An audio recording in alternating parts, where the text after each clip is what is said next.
Y vamos a pasar ahora a economía. Sebastián Aguirre nos va a contar qué está pasando con el viejo continente y otros temas. Sebastián. Así es, Carlos, ¿qué tal?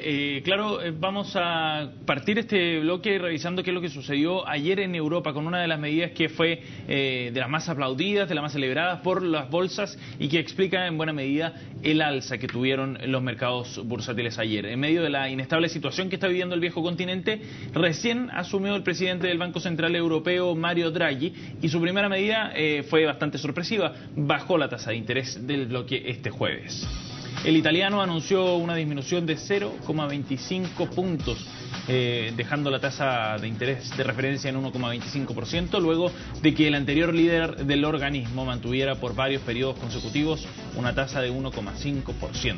El presidente del Banco Central Europeo afirmó que el lento crecimiento del continente va a llevar a una recesión para finales de este año. Y es precisamente por eso que decide también rebajar las tasas de interés en la medida en que el crédito, el acceso al crédito es más barato para los bancos y luego para los consumidores o para las empresas.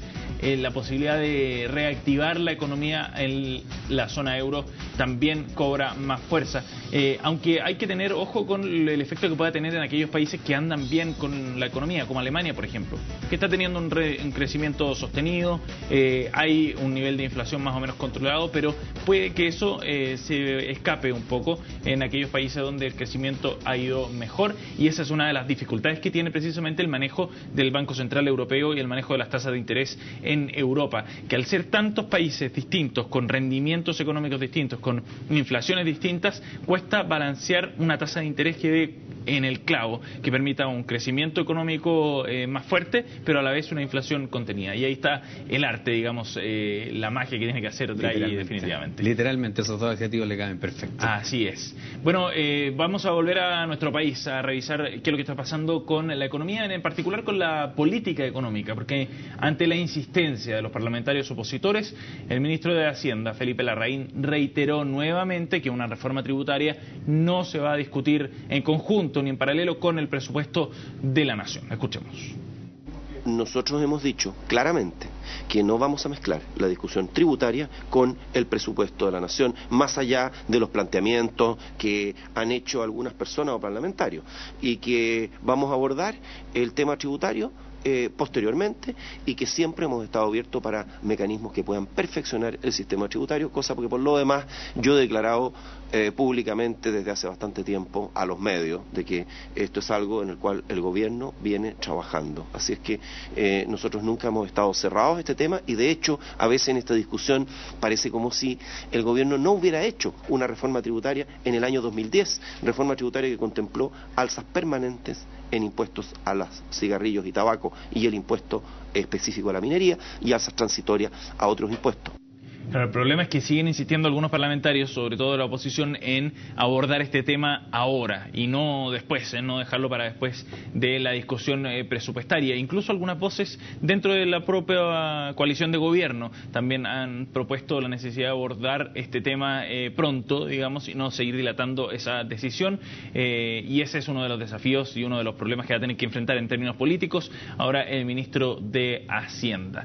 Y además los propios estudiantes han insistido en el tema, digamos, lo que también agrega un poco de presión para algunos de los políticos de la oposición.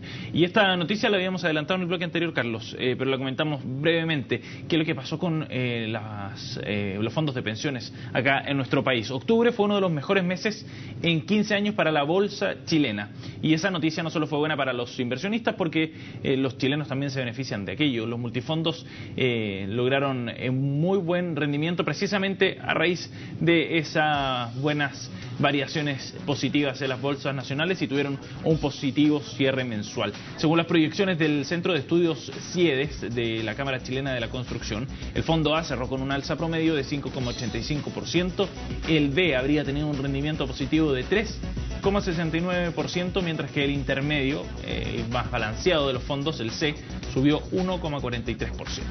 Ahora, por el contrario, los fondos más conservadores esta vez tuvieron rendimientos dispares bastante más bajos, porque el grupo D apenas subió 0,15%, mientras que el E, que es el fondo de menor riesgo, cayó un 2%, aunque sigue siendo el más rentable en lo que va del año. una buena noticia que calma a algunos que ya estaban un poco desesperados por esta situación, que veían cómo bajaban y bajaban sus fondos, siempre... No tocaban fondo.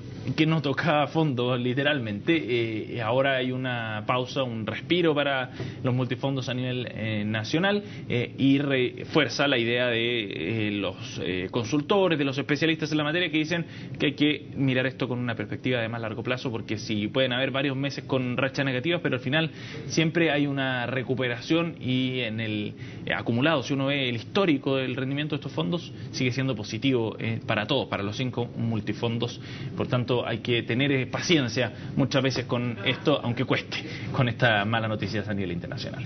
Y te acuerdas, Carlos, que lo hemos comentado varias veces en estos bloques, que los economistas habían proyectado una desaceleración para este año, que habían dicho que el segundo semestre Chile iba a crecer un poco menos, que para 2012 también se veía un crecimiento menor.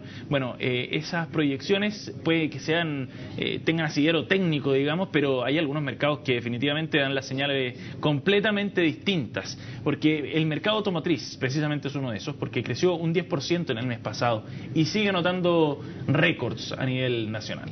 26.400 autos nuevos se vendieron en el 10º mes del año, según la Asociación Nacional Automotriz, la ANAC. Esto permitió alcanzar los 274.000 autos vendidos en lo que va del año, que es prácticamente lo mismo que se vendió en todo 2010. Eso significa que los chilenos compran cerca de 910 autos por día.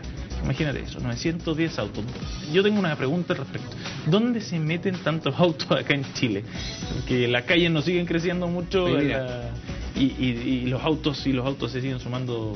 ¿Podemos pinchar una cámara de la UOCT, señor director, o no? Mira qué por tú. La de la Mena con Vicuña Maquena. Ahí se meten todos los autos. Ahí caben todos los autos. Que se arman a esta hora. Impresionante. Y la gente desesperada después dice, ¿por qué me vine a meter aquí? ¿No tomé el metro? Bueno, claro. Es increíble la cantidad de autos que se siguen sumando al parque automotriz todos los días.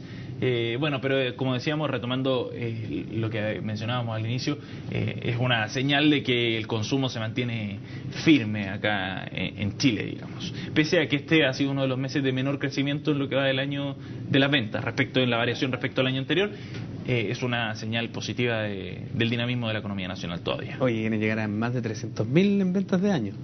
Qué impresionante. Fácilmente, deberían llegar a cerca de 330.000, calcula la Asociación Gremial. Ya se va, muchas gracias. Nos vemos.